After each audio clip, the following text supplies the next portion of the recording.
guys, welcome to my new vlog. हार्दिक स्वागत गर्न चाहन्छु यहाँहरूलाई मेरो यो नयाँ च्यानलमा। आई होप मेरो च्यानललाई लाइक शेयर सब्स्क्राइब गरेर सपोर्ट गर्नुहुनेछ। र आजको यात्रा भनेको मेरो मुहारतिरको छ। अहिले गाडीमा छु म। गाडीबाट तपाईहरुलाई यो भ्लगको सुरुवाती गरेको छ र फेरि हामी जाममा पर्यो यार। हामी कस्तो ब्याड लग रहेछ।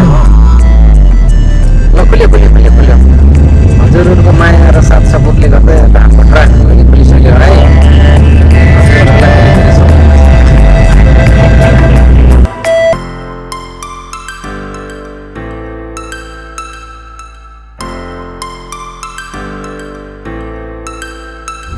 साथीहरु फाइनली म मुहार आइपुगिसकेको छु। मुहार आइपुगेपछि मुहारको बसाइ कस्तो हुनेछ, मुहारको यात्रा कस्तो हुनेछ भन्ने विषयमाथि पनि तपाईहरुलाई प्रष्ट रूपमा देखाउँदै छु। ओके साथीहरु, अहिले चाहिँ म मुहारको पसलमा आइसकेको छु, मोबाइल पसलमा। र मोबाइल थोरै सपिङ गरौँ भनेर हामी आइरहेका छौँ। साथीहरु यहाँ डिल गर्दै हुनुहुन्छ है त।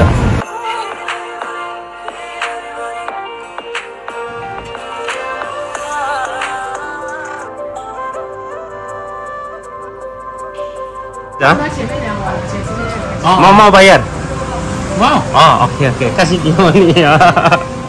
साँच्ची हामी मुहारको घुमघाममा छौँ। भोक पनि लाग्दै आइरहेको छ। साइनो रेस्टुरेन्टमा बस्दैछौँ हामी अब सरसँगले।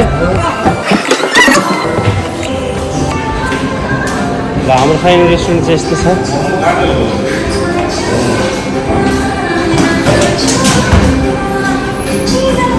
हेलो खाजा खाजा खानु न तर। फाइनली चटपटी पनि आइपुग्यो। वाउ दामी छ नि होइन चटपटी त।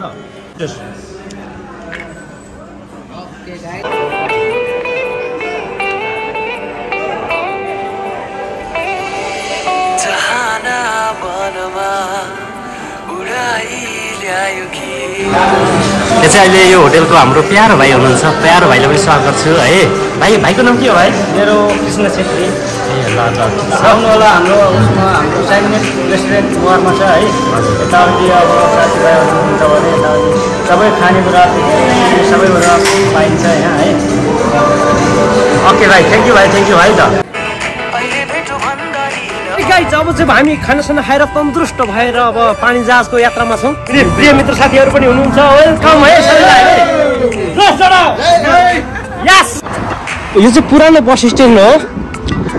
यहाँ चाहिँ चोरबारो मुहार केलदेखि लिएर पेनाङसम्म जाने बसहरू पाउन सकिन्छ यहाँदेखि। कस्तो देखियो छ भन्नुहोस् है त।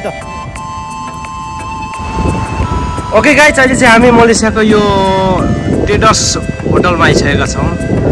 यो ट्रेडर्स होटल भनेको चाहिँ एकदमै मलेसियाको नम्बर 1 यो प्लेस भनेको चाहिँ मलेसियाको मुहारको यो एउटा पुलिस प्रशासन कार्यालय पर्छ। यहाँ चाहिँ यो कार्यालय अलिक पर पर्छ। म तपाईँहरूलाई जुम गरेर देखाउन चाहन्छु। यो चाहिँ मलेसियाको पुलिस प्रशासन कार्यालय हो। रमाइलो गर्न चाहिरहेको छु है त। ओ माई गॉड, क्या रमाइलो दृश्य।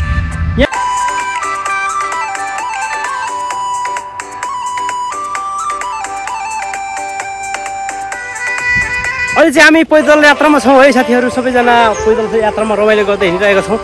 यो पैदल यात्रामा चाहिँ पक्कै पनि मिठा गीतहरू गाउनुहुन्छ हाम्रो साथीहरूले। ल मेरो भाइ दाजुभाइ तथा दिदीबहिनीहरू सबैले सुन्नु होला है। 5-7 जनाको टोलीमा इन्जोय भइरहेको छ। अहिलेको यो दृश्य हेर्न सक्नुहुन्छ तपाईँहरूले। एकदमै पर्फेक्ट छ, इमेजिङ छ है यो ठाउँहरू चाहिँ। तपाईँहरूले हेर्न सक्नुहुन्छ साथीहरू। एकदमै नाइस प्लेसमा मैले लिएर आएको छु। यो मलेसियाको यो रुखपातहरू हेर्नुहोस् कति हरियो छ, कति पहेँलो छ।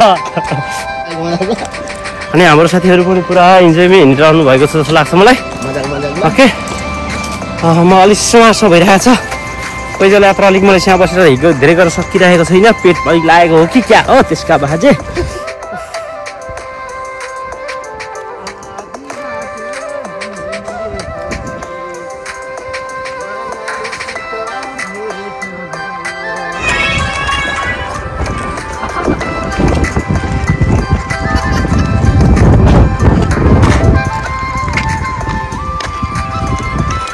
जिन्दगीको हाम्रो यात्रा त्यहीबाट सुरु भयो सानो मोडमा।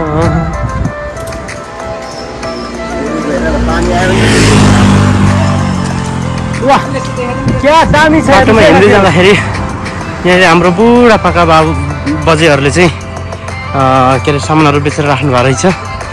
अङ्कल मिनु आएर त माना आएर ओके ओके हाम्रो बुढापाका हजुरबुवाहरूले चाहिँ यहाँले चिसो पानीहरू बेचेर राख्नु हुँदो रहेछ। 4-5वटा पानी हो। ओके अङ्कल बर्पा अन्नाम रिङ्गेट हो। ओके यहाँको अन्नाम रिङ्गेट भनेको 6 रिङ्गेट हो। 6 रिङ्गेट भनेको नेपालको लगभग 200 जति पर्छ। 200 जतिको 6वटा पानी दिनुभयो हाम्रो अङ्कलले। Uncle thank you. अहिले चाहिँ म पिज्जा हटमा थोरै पिज्जा खाउँ भनेर पिज्जा अर्डर गर्न बसिरहेको छु। यहाँ तपाईँले देख्न सक्नुहुन्छ है त। है साथीहरू अहिले चाहिँ म पिज्जा हटमा आइपुगेको छु। पिज्जा वेटिङमा बसिरहेको छु।